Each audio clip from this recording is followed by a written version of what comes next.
Hello students, नमस्ते। आइए students, हम लोग इस वीडियो भाग 2 में बल बहादुरी नामक निबंध को पढ़ेंगे, समझेंगे एवं शिक्षा के उद्देश्य की पूर्ति करेंगे। स्टूडेंट्स, इस निबंध को हम पिछले वीडियो में आधा पढ़ चुके हैं। ठीक है, पिछले वीडियो भाग 1 में हमने बल बहादुरी नामक निबंध के लेखक कन्हैया लाल मिश्र प्रभाकर जी का जीवन परिचय जाना था। जीवन परिचय के बारे में जाने थे और जाना था कि यह निबंध बल बहादुरी जो है, इसमें जन कल्याण करने वाली बहादुरी ही सात्विक है, ये लेखक ने हमें बताया था और कहा था कि वही ग्रहण करने योग्य है।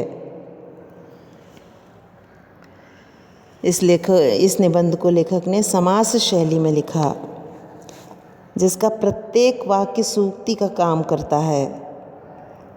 उन्होंने 2.5-3 पृष्ठों के निबंध में ही गागर में सागर भरने का प्रयास किया है और इस बल बहादुरी निबंध की संपूर्ण सार को हमें समझाने का प्रयास किया है। लेखक ने बताया कि बल में पुरुषत्व निवास करता है और सहृदयता में देवत्व।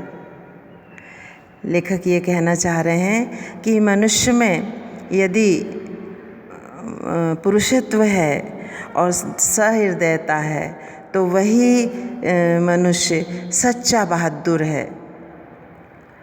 जिस मनुष्य के अंतर्गत बल अर्थात साहस और सहृदयता अर्थात देवत्व हो और दोनों का जहाँ सम्मेलन हो, वही सच्ची मानवता का विकास होता है। इस बात को समझाने के लिए लेखक ने हमें राम और कृष्ण, रावण और कंस, राम रावण और कृष्ण कंस के उदाहरण से हमें समझाने का प्रयास किया है। उन्होंने कहा, राम में साहस और सहृदयता दोनों थी, कृष्ण में बल और सहृदयता दोनों थी। राम ने बल का उपयोग रक्षा और अधिकार के लिए किया और कंस ने बल का उपयोग स्वार्थ के लिए किया। रावण ने बल का उपयोग स्वार्थ के लिए किया, अपहरण के लिए किया। इसलिए राम और कृष्ण पूजनीय रहे और रावण और कंस घृणा के पात्र रहे। इस बात को समझाने के लिए लेखक ने यह भी कहा कि बल जो है वो अपने आप में अंधा होता है, उसकी गति पथ प्रदर्शक के अधीन होती है। व्यक्ति या मनुष्य उस बल का उपयोग यदि सदुपयोग करता है तो वह सफलता प्राप्त करता है, यदि दुरुपयोग करता है तो घृणा का पात्र बनता है। कहने का तात्पर्य यह हुआ कि बल का उपयोग यदि वह विवेक से करता है तो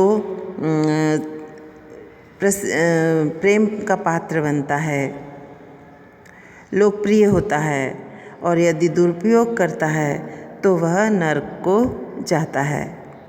फिर आगे कहते हैं, ऐसे बलशाली व्यक्ति को जो बल का सदुपयोग करते हैं, जिनके पास पौरुष और सहृदयता दोनों चीज़ें होती हैं, वे राष्ट्र, वे जातियाँ फलती फूलती हैं और विकसित होती हैं।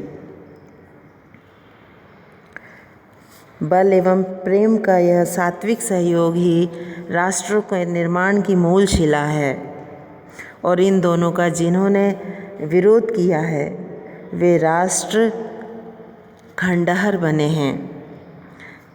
इसके लिए इतिहास गवाह है। आगे लेखक इसी बात को समझाने के लिए झांसी की रानी वीर झांसी की रानी लक्ष्मीबाई का उदाहरण देते हैं। कहते हैं, झांसी की वीर रानी लक्ष्मीबाई के सम्मान में हम कितने ही काव्यों का निर्माण क्यों न कर लें, वीर सेनापति हीरोज ही उसका सच्चा सम्मान कर सकता है। कहने का मतलब यह है कि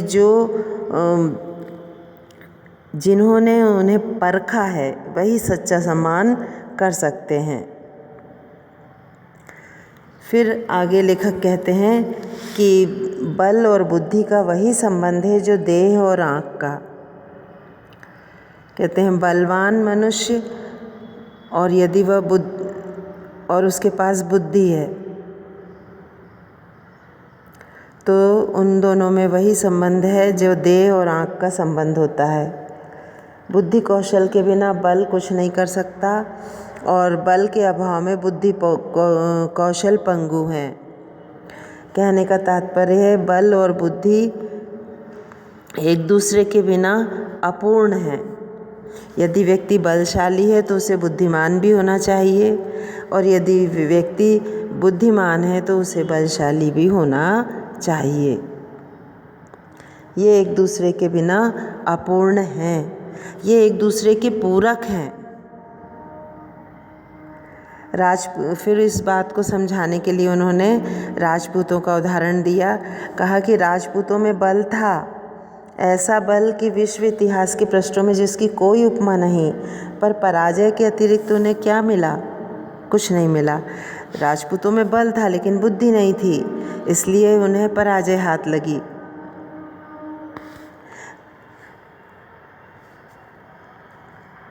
लेखक कहते हैं कि शाहजहाँ का भी उदाहरण उन्होंने दिया। शाहजहाँ का उत्तराधिकारी दारा 60,000 हाथियों से भी अधिक बल राशि का स्वामी था और उसका छोटा भाई औरंगजेब इससे आधी से भी कम पर बुद्धि कौशल के प्रभाव में एक का अंत इतना दयनीय है कि पत्थर भी पसीज उठे और दूसरा इसी के सहारे साम्राज्य का अधीश्वर बन बैठा। ठीक है ना। लेखक ये बता रहे हैं कि शाहजहाँ के 2 बेटे थे, दारा और औरंगजेब। दारा जो था बलशाली था पर बुद्धि नहीं थी, औरंगजेब के पास बल नहीं था पर बुद्धि थी, तो बुद्धि के बल पर वह अधीश्वर बन बैठा। ठीक है ना। तो मनुष्य के पास बल के साथ बुद्धि होना आवश्यक है और बुद्धि के साथ बल होना आवश्यक है। जहाँ ये दोनों का सम्मेलन होता है वहीं सच्ची मानवता का विकास होता है। फिर आगे कहते हैं कि जो बल की चरम सीमा है वो कहाँ तक है। बताते हैं कि बल की चरम सीमा ना शत्रु दल के गंजन में है, न केसरी के साथ खेलने में, न देश और धर्म के लिए हंसते हंसते अपने प्राण आहुति देने में। कहाँ है? वो ये कहते हैं कि बल की चरम सीमा तो उस अविचल मुस्कान में है जो चारों ओर पराजय और पराभव के वातावरण उपस्थित होने पर भी, अर्थात प्रतिकूल परिस्थितियों में भी अविचल मुस्कान जिसके ओंठों पर बनी रहती है, जिसके अरुण अधर मंडल पर ये पुनीत मुस्कान थिरका करती है, वह उसके बल चरम सीमा में होता है। उसके आत्मा में यह बल चरम सीमा पर होता है। उन्होंने उदाहरण देकर समझाया, जैसे गुरु गोविंद सिंह के आत्मज अर्थात उनके पुत्र सरल शिशुओं के अधर मंडल पर विकसित होने वाली अविचल स्मित रेखा पर कौन सा हृदय है जो नेपोलियन और गैरीबाल्डी, राणा प्रताप और शिवाजी ही नहीं, विश्व की समस्त वीरता का सार न्यौछावर करने में हिचकेगा। लेखक इस बात को समझाने के लिए गुरु गोविंद सिंह के पुत्रों का उदाहरण देते हैं। कहते हैं, उनके सरल शिशुओं को जब दीवारों के बीच चुना जा रहा था तब भी उनके ओंठों पर सरल अविचल मुस्कान थी। वे जरा भी डरे नहीं, हिचके नहीं और अविचलित नहीं हुए।